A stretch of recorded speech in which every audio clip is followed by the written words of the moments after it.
It's no news to anybody who has any cognitive or emotional capacity that Donald Trump is a racist, he's a buffoon, he's grotesque, he's disgusting. The man has concentration camps. And I think it's actually very important in this context to remind people that the context and the ability to do that policy was implemented by both the creation of ICE under a Homeland Security package signed by George W. Bush and some very aggressive deportation policies in the Obama-Biden administration. Now, as I've always said, though, this is not just a difference of degree, it's a difference of kind. And Donald Trump is characterized by strategic white supremacy. And the Republican Party is characterized by strategic white supremacy in the sense that for some people, this is a genuine, disgusting conviction. For other people, it's just the fact that they see the writing on the wall and that a fusion of oligarchy and white identity politics is the Republican Party. And that's why a combination of voter suppression and terrorizing immigrants is the electoral path they see. And I'm not drawing a false equivalency. There is absolutely no false equivalency. The worst Democrat you can name does not represent white supremacy and the level of severity of threat that Donald Trump does. That's objectively true. What's also objectively true is that the Democratic leadership is just so utterly free of morals, courage, strategic capacity, political instincts, political toughness, and almost all of their leadership are preoccupied by the most narrow pedestrian concerns. It's increasingly clear that people like Nancy Pelosi and Hakeem Jeffries are more interested in controlling a caucus than the country. They're not going to go to the mat for children in concentration camps, and they're certainly not going to go to the mat for the four prime leaders actually showing leadership in Congress today. This should be a surprise to no one. I mean, look, we were talking a couple of months ago when Nancy Pelosi and Chuck Schumer went to AIPAC, and forget your position on Israel-Palestine, whether you support a 67 two-state solution, whether you support a binational democracy. AIPAC is a racist, far-right, xenophobic, nationalistic, extremist organization. They went there and they co-signed on slanders and smears and lies about Ilhan Omar that could, let's be blunt, jeopardize her life. That's who Chuck Schumer and Nancy Pelosi are. Is it any mystery that in the same week that Nancy Pelosi is having, I'm guessing, cocktails with the not relevant since she said Al Gore shouldn't, Al Gore was weird because he wore earth tones or whatever the fuck Maureen Dowd is. Maureen Dowd is talking with Nancy Pelosi and Rahm Emanuel, recycling, in Rahm Emanuel's case, maybe the most despicable person in Democratic politics. The laundering, moral cowardice, and no strategic vision. That's the last thing I want to say here about these Democratic leaders. It's not just, it would be one thing if their utter amorality had a political upside. All they are doing is pissing off and alienating a emerging base, and they're doing something that's more ephemeral but actually matters, which is they are looking like confused cowards to normal people. And that doesn't sell well. This actually sells well from Ilhan Omar because she's speaking clearly. With those who protest against them in Charlottesville. This is a president who has openly violated the very value our country aspires to uphold. Equality under the law, religious liberty, equal protection, and protection from persecution. And to distract from that, he's launching a blatantly racist attack on 4 duly elected members of the United States of House of Representatives, all of whom are women of color. This is the agenda of white nationalists. Whether it is happening in chat rooms or it's happening on national TV, and now it's reached the White House garden. He would love nothing more than to divide our country based on race, religion, gender, orientation, or immigration status. Because this is the only way he knows he can prevent the solidarity of us working together across all of our differences. The only way to prevent us confronting the problems our country is facing, whether it is healthcare, climate change, student debt, or our endless wars. This is his plan to pit us against one another. This is how he can continue to enrich his friends and distract us from the detrimental policies that his administration is pushing forth. That's leadership. That's clarity. And if you have three different positions right now, which is Donald Trump is doing his thing. He's doing race war politics. He doesn't even have the ability to lie and bullshit and fake economic populism. He's been a pure 1% Republican. This is all he's got. So then you have a clear response and clear leadership. And by the way, I can't help but be reminded of that asshole Tucker Carlson who does fake populism too. That is precisely the same sentiment that the Somali labor organizer is talking about in the Amazon strike. She is calling upon the best ideals of this country and saying precisely that you need to work in common efforts across lines to take on oligarchy, inequity, ecological crisis, get people health care, and cancel student loan debts. And yes, that's exactly right.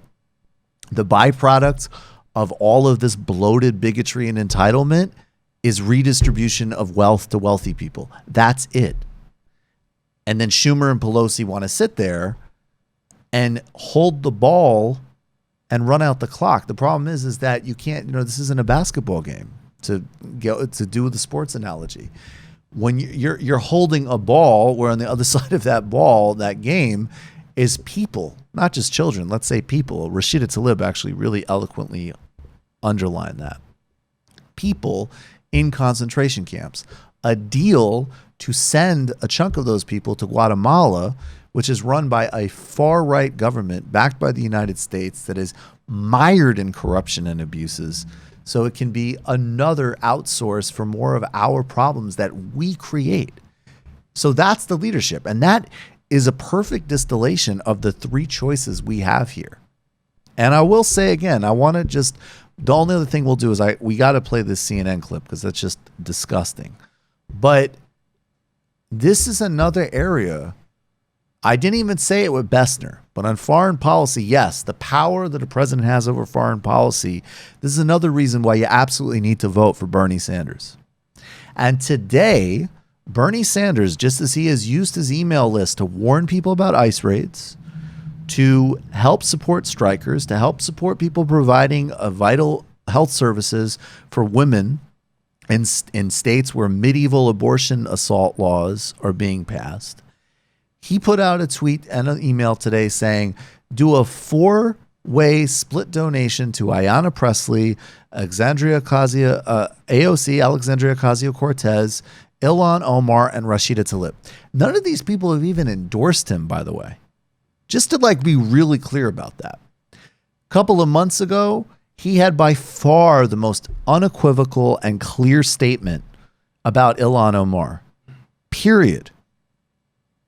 When the rubber meets the road, whether it is voting against defense budgets, whether it is voting against military industrial complex budgets, whether it is highlighting the work of grassroots activists, that's why he has anti-gentrification activists with him on stage in Chicago.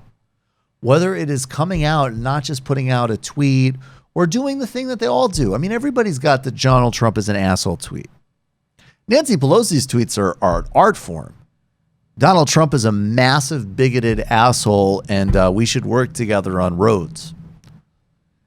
Donald Trump knows how to roll these people. Bernie Sanders is showing up And I'm sorry, that is more important than wonkery. That's movement building. That's leadership. That's something to somebody's core. It's not that he's the best. He's of a different kind. And I won't even go into it, but apparently there's some fucking morons complaining that he did this. That just shows that we're at a state of nonsense here that, we're going to have to narrow who we can even answer on this show, because some people are just, off in whatever ridiculous, rabbit hole. The hatred of him is bizarre. But the leadership and the record is clear. We need to play this because this is the corollary. This is the press version of the Democratic leadership. Now we're going to say, if you're Donald Trump and you're part of these white, bigot brigades, that Ilhan Omar sympathizes with Al-Qaeda. Now, it will go without saying that not only does she not sympathize with Al-Qaeda, Al-Qaeda would murder her, if we're being real about this. Now, that is a smear. It's a lie. It's fundamentally dishonest. It's bigoted. It's grotesque. And the only way of asking her about this is, are you disturbed that the rhetoric is escalating like this? Are you concerned about this new level of fear-mongering and dishonesty? But this reporter, and I thought it was a CNN reporter, but is this a Fox reporter? Well, the clip is from Fox. I don't know who the reporter is. I thought the reporter was from CNN. Regardless, we'll find this out later. This is a reporter at this very same press conference asking Ilhan Omar if that is true. Of you, can you respond to some of the president's specific claims, most notably that you're a communist and that you're pro-Al-Qaeda?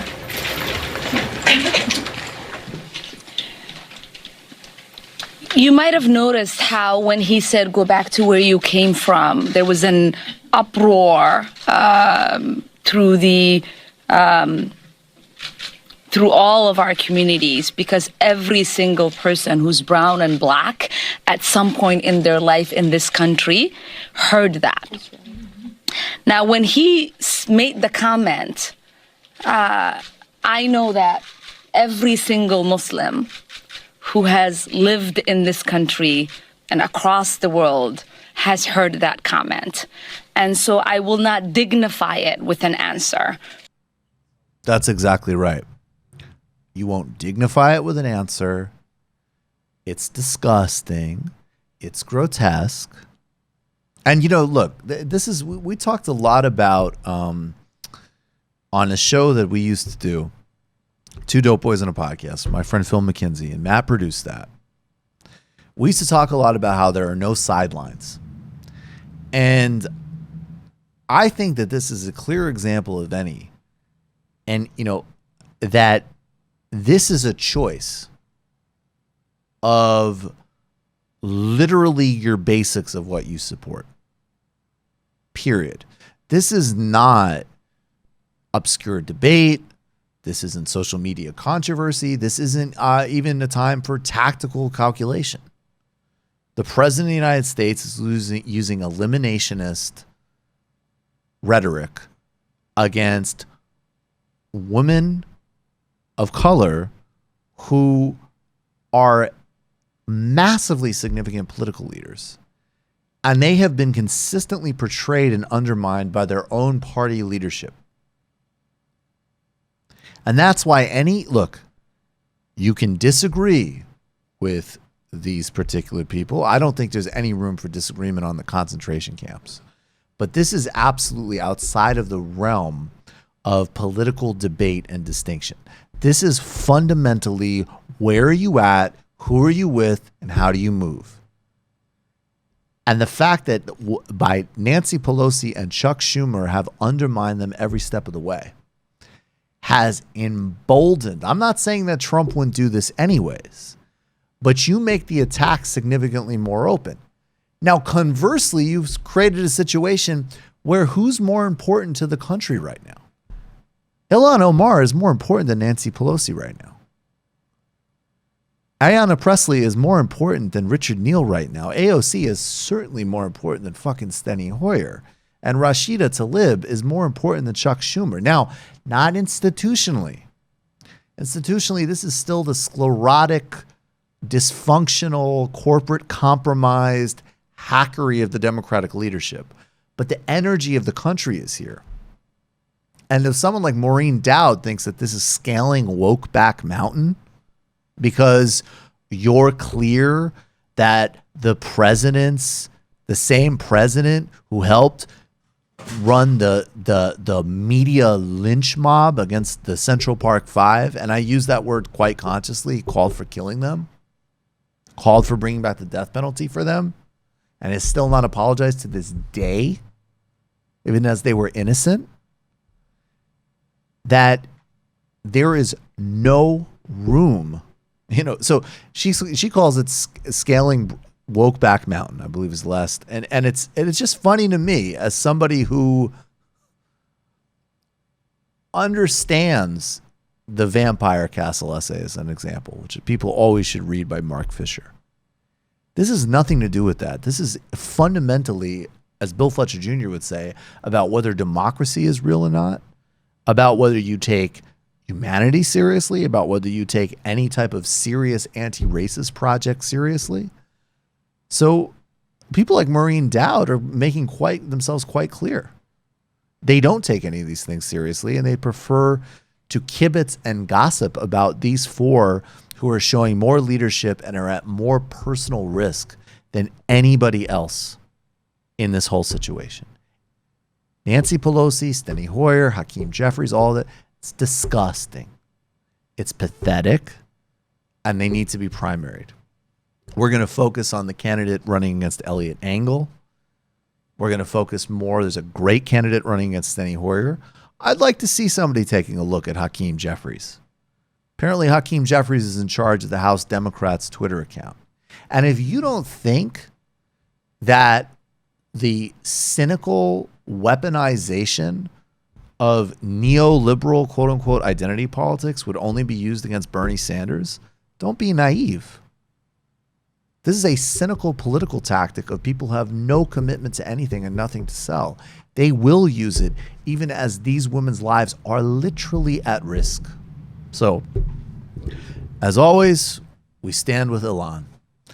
Oh, I guess that's the perfect example of this. This is, what is this, Matt? Well, this is the original House Democrats tweeted out by Michael Hardaway, who works for Hakeem Jeffries, about Saikat Chakrabarti, who was criticizing the vote for, I think, more border funding. And he made the point. This is a guy who works for, he's AOC's chief aide, of right? staff. And this is a really important point because this is a systemic understanding. The Democratic leadership tried to get him into a rabbit hole because they talked about a congresswoman named Sharice David, I believe. Sharice Davids, who's in Kansas. Right. She's a Native American congresswoman who represents Kansas, and she's a conservative Democrat. And she voted for the border bill.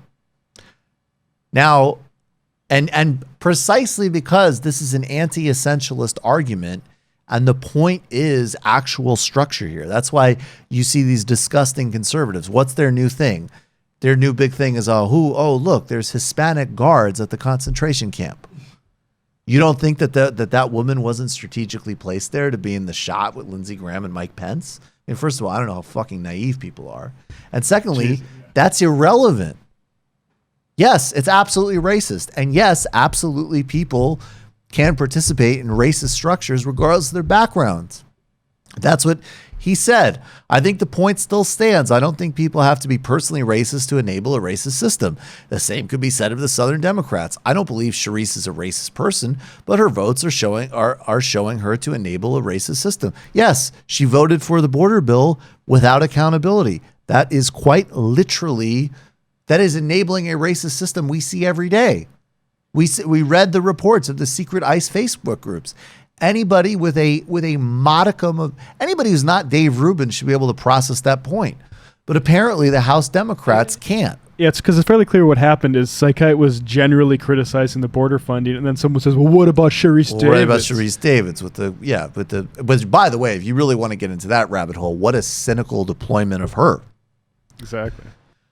Who is this guy, and why is he explicitly singling out a Native American woman of color? Her name is Congresswoman Davids, not Sharice. She is a phenomenal new member who flipped a seat blue keep her, then they have the hand emoji out of your mouth. Now, of course, the House Democrats are doing this a couple of days after Nancy Pelosi, among other things, said apparently to a meeting of Democrats in the House, keep it off Twitter.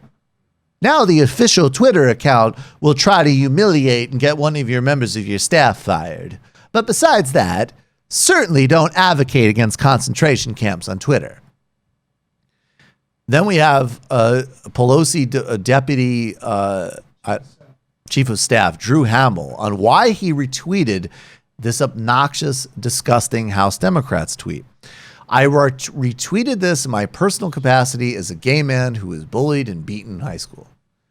Not sure what that has to do with anything. Run in, I literally have no idea what that has to do with anything other than it's craven and cynical. And I'm assuming that, but look, I don't see a through line.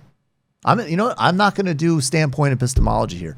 I'm going to say, and I am a straight male, I don't see a through line between being terrorized and physically assaulted because of your sexuality in high school and caping for putting children in concentration camps. I don't see that connection. Maybe you'll have to enlighten me.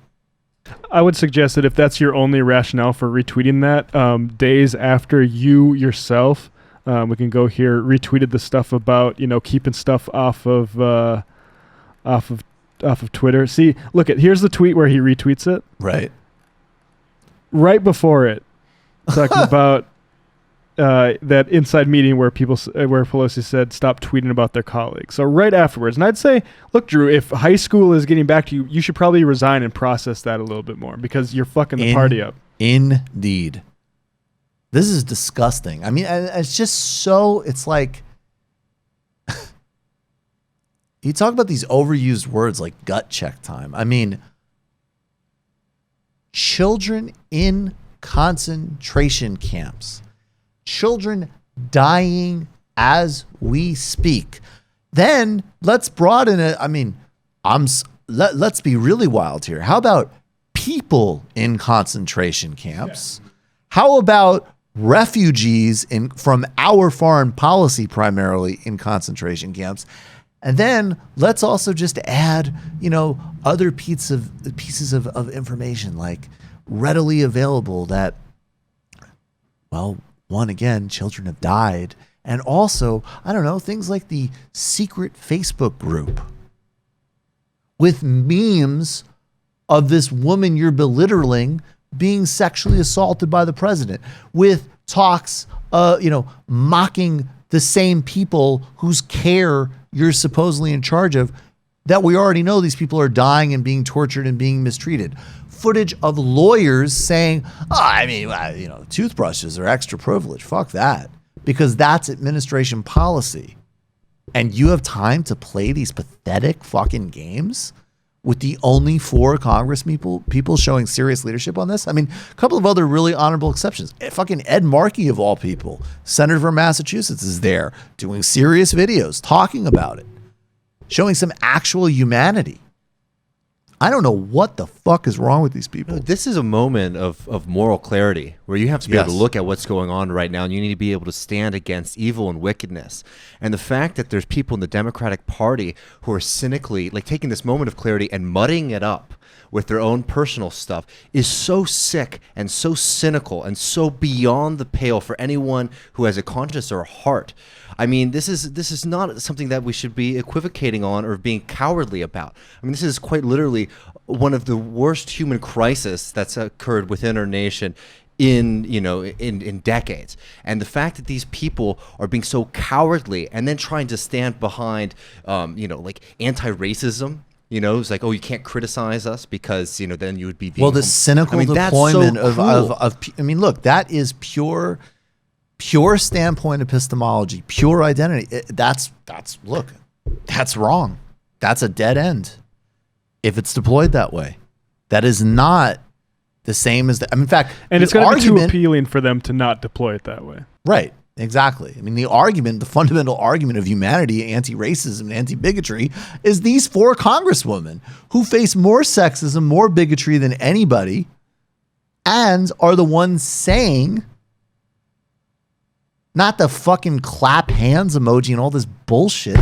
They're saying don't let children die in concentration camps because of, incidentally, a fucking ethnic cleansing policy that's emanating from the White House, and you just voted on a clean bill for it. So save your fucking emojis and your memes and all your dumb talk and get back to why you're actually here, or not, because that actually probably is why you're here. So please just get the fuck out. And I would also say, for anybody listening to this show, when moments like this happen, don't be one of those people saying, you know, let's all come together, right? This is the time to really like strain these tensions because they need to learn their lesson. They need to learn their lesson. Power just needs to be reconfigured. You've just watched a Michael Brooks show video, and you can watch all of our full main live shows every Tuesday night at around 7 p.m. Eastern Time, and subscribe to get all of the clips you want. We're covering the globe. We're focusing on international relations, the intellectual dark web. We're having fun. We're doing deep dives with a lot of amazing guests. Of course, become a patron for the whole thing at patreon.com/TMBS, or subscribe to this YouTube channel and help us keep growing and get that content out there. Subscribe below.